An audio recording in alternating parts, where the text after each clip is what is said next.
साहेब 10 वर्षापूर्वी पेट्रोलचे भाव 70 रुपये होते, आज 100च्या पुढे गेले। 10 वर्षांपूर्वी जे सोनं 26,000 ते 28,000 रुपये होतं, आज 1,14,000च्या पुढे गेलं।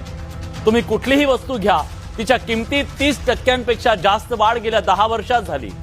नोकरदारांचे पगार वाढले।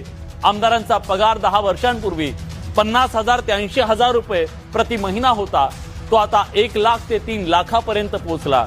म्हणजे सरासरी 250% वाढ झाली। पण शेतकऱ्यांची काय अवस्था आहे? 10 वर्षापूर्वी ज्या कांद्याला सरासरी 25 रुपये किलोचा दर होता, त्याचा भाव आज 10 रुपये किलो झालाय।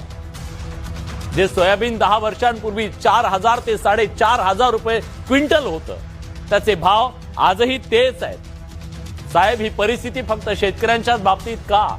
बाकी सगळं सोडा हो, आम्ही शेतकरी ज्या दुकानातून खत बियाणं विकत घेतो ना, ते दुकानदार आमच्या कमिशनवर परदेश दौरे करतायत साहेब। पण आम्ही शेतकरी मुंबईचा किनारा सुद्धा बघू शकत नाही। मुंबई सोडा, जिल्ह्याचं ठिकाण सुद्धा शेतकरी 6-6 महिने पाहू शकत नाही। इथल्या शेतकऱ्याची आर्थिक परिस्थिती आहे। आमचं हे गाऱ्हाणं तुमच्या कार्यक्रमात नक्की मांडा, असं म्हणत त्यांनी फोन ठेवला। राज्यातला शेतकरी आज अस्वस्थ आहे, त्याच्यावर अक्षरशः आभाळ कोसळलं। रानावर, शिवारावर, गावावर दुःखाचे ढग दाटून आले।